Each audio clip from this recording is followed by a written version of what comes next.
Assalamualaikum warahmatullahi wabarakatuh.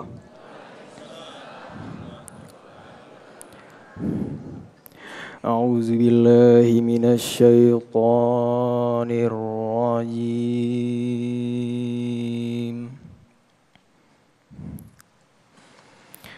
Bismillahirrahmanirrahim.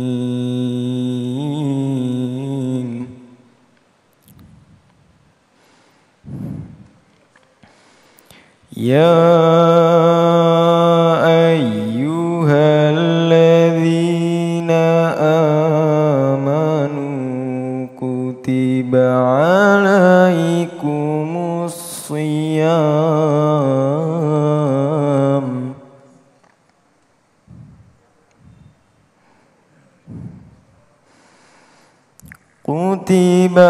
alaikumus shiyam kama kutiba alal ladzina min qablikum la'allakum tattaqun. Shadaqallahul azim. Wassalamualaikum warahmatullahi wabarakatuh. Bismillahirrahmanirrahim. Assalamualaikum warahmatullahi wabarakatuh. Alhamdulillahirrabbilalamin pemirsa, kembali lagi kita berjumpa dalam Majelis Ilmu Damai Indonesiaku spesial Ramadan. Tak terasa nih pemirsa, kita sudah memasuki hari kelima di puasa Ramadan di 1445 Hijriah. Bagaimana nih puasa pemirsa? Semoga puasa kita tentunya diterima oleh Allah. Nah pemirsa, hari ini Majelis Ilmu Damai Indonesiaku akan mengangkat tema atau perbincangan yang sangat menarik dan juga spesial, yakni mengenai puasa yang sia-sia. Kami hari ini bersiaran langsung dari Masjid Al-A'raf dari Bekasi, Jawa Barat. Ada guru-guru kita tentunya yang sudah hadir pada hari ini. Di antaranya ada Habib Muhammad Syahab dan juga Ustadz Asmar Lambo. Saya Fahada ini tentunya saya tidak sendiri pemirsa, sudah ada sahabat saya Muhammad Sofyan di dalam Masjid Al-A'raf. Silahkan Sofyan. Baik, terima kasih Fahada Indi. Bismillahirrahmanirrahim. Assalamualaikum warahmatullahi wabarakatuh. Alhamdulillahirabbil alamin, hamdan syakirin hamdan na'imin. Allahumma shalli ala sayyidina Muhammad wa ala ali sayyidina Muhammad. Segala puji bagi Allah pemirsa, kita dipertemukan kembali dalam Damai Indonesiaku spesial Ramadan. Betul sekali apa yang disampaikan oleh sahabat saya tadi, tema yang sangat menarik yang kita angkat pada kesempatan siang hari ini, dan tentunya ini semuanya tidak kita inginkan, yaitu puasa yang sia-sia. Tentunya puasa yang kita lakukan mendapatkan barokah dan juga mendapat pahala dari Allah Subhanahu wa taala. Seperti apakah puasa yang sia-sia itu? Kita akan bahas selengkapnya bersama guru-guru kita. Sudah hadir Ustadz Asmar Lambo dan juga Habibana Habib Muhammad Syahab. Pemirsa, dipersembahkan oleh Sarung Wadimor, tentu sarung kita. Inilah Damai Indonesiaku spesial Ramadan. Selamat mengikuti. Ustadz Asmar Lambo, silakan.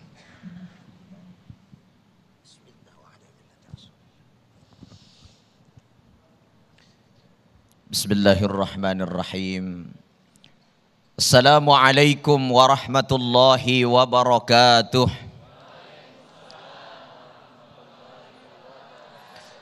Alhamdulillah.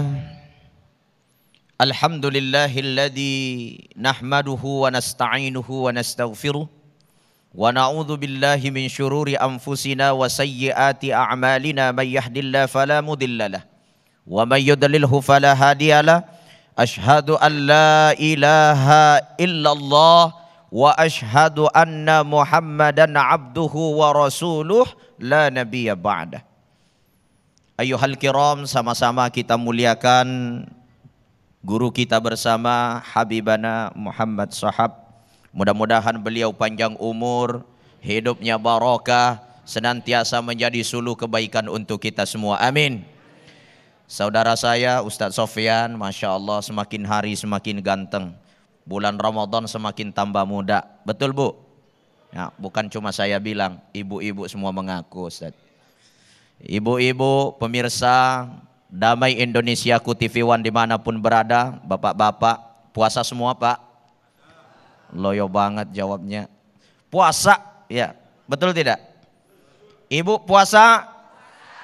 Sekali lagi, ibu puasa? Puasanya diterima apa enggak? Nah, ini yang menjadi pertanyaan. Puasa kita ini diterima atau tidak? Jangan sampai kita melaksanakan puasa, akan tetapi kita tidak mendapatkan kecuali hanya kita mendapatkan lapar dan dahaga. Sebagaimana Rasulullah sallallahu alaihi wasallam telah menjelaskan kepada kita. Kam min shaimin, betapa banyak orang yang melaksanakan puasa, laisa lahu min siyamihi, akan tetapi dia tidak mendapatkan apa-apa dari puasanya. Illal ju wal atas, kecuali hanya dia mendapatkan lapar dan dahaga. Bu, lapar enggak? Lapar. Dahaga enggak? Haus. Lapar dan haus sudah didapatkan. Yang belum jelas pahalanya diterima atau tidak. Lalu bagaimana puasa-puasa yang sia-sia? Puasa-puasa yang tidak diterima? Yang pertama yang harus kita perhatikan diawali daripada niat kita. Kita puasa ini niatnya untuk apa? Kalau kita puasa hanya ikut-ikutan orang-orang pada nggak makan, satu rumah semua bangun tapi nggak sholat 5 waktu, puasanya sah apa enggak? Halo, yang jelas, puasa tapi nggak sholat 5 waktu, sah apa tidak? Insya Allah secara fikih puasanya sah. Akan tetapi dia dosa besar sama Allah. Kenapa? As-salatu miftahu kulli khair. Puncak daripada diterimanya ibadah, puncak kunci dari semua ibadah adalah menjaga salat. Maka kita berpuasa, niat harus diluruskan dari awal. 1240 kitab masyhur kita pelajari di pondok-pondok pesantren. Para ulama-ulama kita mengkaji dari ilmu fikih sampai ilmu tasawuf tentang tazkiyatun nafs. Semua lebih 1000 kitab dimulai dengan pembuka innamal a'malu binniyat. Setiap amal tergantung niatnya. Niat kita harus karena Allah. Yang kenceng bung, niat kita harus karena Allah. Bagaimana cirinya orang yang puasa? Niatnya karena Allah, dia tidak akan marah-marah. Dia tidak akan dia tidak memfitnah. Bu, biasa marahin suami enggak? Enggak ada yang ngaku. Pak, biasa dimarahin istri enggak? Nah, enggak usah ngomong, Bu. Udah mengaku. Artinya apa? Kalau ingin menjadikan puasa kita menjadi puasa yang diterima oleh Allah, maka harus membawa bekas yang baik. Salah satu bekasnya, kalau dulunya sering marah-marahin suami, bulan Ramadan tidak ada kata marah. Bahkan di dalam satu hadis dikatakan, apabila diajak bertengkar, dikucilin, dijelekin, difitnahin, dicerita kejelekan kita, dihina-hina kita, kita harus menjawab kepada orang tersebut, ini shaim, saya puasa. Gitu. Jadi kalau ibu-ibu ini ngomel, Pak, ngomel, kita nih bapak-bapak jangan kepancing dengan emosi. Tapi kita harus ini shaim, sambil nempelin uang merah di jidatnya. Insya Allah berhenti marahnya. Betul ya, Bu? Iya. Ini kan bapak-bapak ini kalau istrinya marah-marah selalu diberikan nasihat. Kadang-kadang nasihat itu kurang mempan kalau tidak ditambah dengan duit katanya. Tambah ongkos. Iya. Saya pernah bicara dengan salah satu manajemen artis. Saya katakan, kenapa artis-artis itu semakin hari semakin cantik? Ustadz, bagaimana tidak tambah cantik itu artis? Ongkosnya tinggi. Saya bilang, berapa sih ongkosnya? Ustadz, jangankan kosmetiknya, BH-nya saja 5 juta satu. Kalau kita 10.000 3. Betul Bu ya? Aduh, bagaimana mau sama dengan artis? Makanya kalau istri dilarang marah-marah, bapak mau dapat pahala yudhaifu mudha'afa, biar pahalanya berlipat-lipat ganda, ya harus ongkosin istri. Dengar tuh Pak. Ini yang pertama. Menjaga niat adalah hal yang sangat penting. Karena setiap perilaku kita pasti akan bermula daripada niat yang suci. Kalau niatnya baik, maka dia akan menjadi amal soleh. Tapi kalau niatnya tidak baik, tidak akan jadi amal soleh. Makanya di dalam kitab Al-Hikam dikatakan, betapa banyak orang melaksanakan amalan-amalan akhirat, dia hanya mendapatkan perkara dunia. Dan banyak orang yang melaksanakan amalan akhirat, amalan dunia, dia dapat akhirat. Kok bisa? Bu, banyak orang melaksanakan amalan dunia, dapatnya akhirat. Dan ada orang melaksanakan amalan akhirat, dapatnya dunia. Sedekah, nyumbang di masjid, nyumbangnya paling banyak. Dia kasih tahu panitia masjid, Pak, jangan diumumin nama saya ya, cukup tulis aja hamba Allah. Kenapa? Jaga niat. Sekalinya panitia masjid naik, bedu 100.000 rupiah, ence 50.000 rupiah, namanya naik, Siti 1 juta rupiah, langsung dia, kau dengar itu, saya itu. Dia kasih tahu lagi di sampingnya, kau tahu itu, saya itu. Niatnya benar apa tidak? Berarti dari awal memang niat rusak, meskipun ditulis hamba Allah, tetap ada niat untuk dilihat oleh orang. Itu amalan akhirat. Akan tetapi hakikatnya dia hanya mendapatkan dunia. Membelikan ustadz baju baru. Nih pengaji baca Quran tadi, Masya Allah suaranya bagus. Dibelikanlah baju baru, dipakai pergi sholat tarwih. Pada saat dipakai, semua orang di samping, bagus enggak kau lihat itu bajunya ustadz? Bagus, saya belikan itu gratis.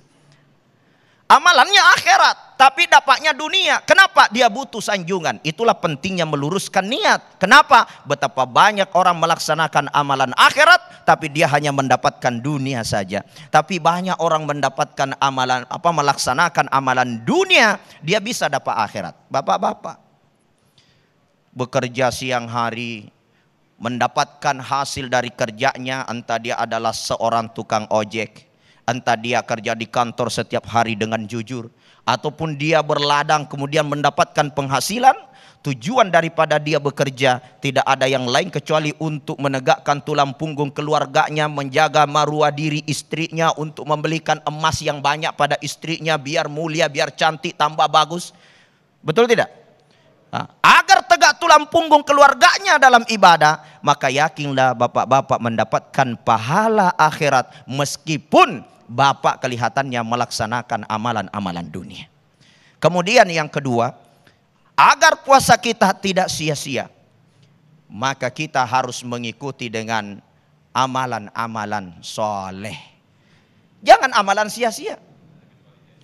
Laisa shaim minal akli wasyarabi. Apa kata Nabi? Bukan orang yang berpuasa hanya menahan makan dan menahan minum. Tapi apa? Innamas shaimu minar rafasi wal lagwi, minal lagwi wal rafasi. Puasa sesungguhnya adalah bagaimana dia juga mampu menahan dirinya dari kata yang sia-sia, dari perbuatan sia-sia, dari kata-kata kotor. Ibu-ibu banyakin baca Quran, banyakin ngaji, banyakin zikir. Ya Bu ya. Bapak-bapak banyakin zikir, banyakin dengar acara-acara Damai Indonesiaku. Setiap hari loh kiai-kiai ulama-ulama kita tampil memberikan pencerahan kepada kita. Kalau amalan ini kita jalankan, yakin Bapak Ibu menjadi orang-orang yang mendapatkan puasa makbul yang akan melahirkan la'allakum tattaqun, sebagai orang-orang yang mendapatkan predikat takwa di sisi Allah. Saya kira seperti itu. Assalamualaikum warahmatullahi wabarakatuh. Waalaikumsalam warahmatullahi wabarakatuh. Terima kasih Ustadz Asmar Lambo yang telah memberikan mukaddimah di awal ini. Bagaimana kita mengerti akan puasa yang sia-sia tersebut. Tentunya kita tidak ingin ketika kita berpuasa hanya mendapatkan ju wal atas atau lapar dan haus saja. Nah, tapi di zaman sekarang ini agaknya sulit untuk menghindari. Nah, kita akan belajar bersama-sama di segmen berikut bagaimana agar puasa kita tidak sia-sia. Nanti akan disampaikan selengkapnya bersama Habibana Habib Muhammad Syahab. Sesaat lagi tetaplah di Damai Indonesiaku Spesial Ramadan yang dipersembahkan oleh Sarung Madimor, tentu sarung kita.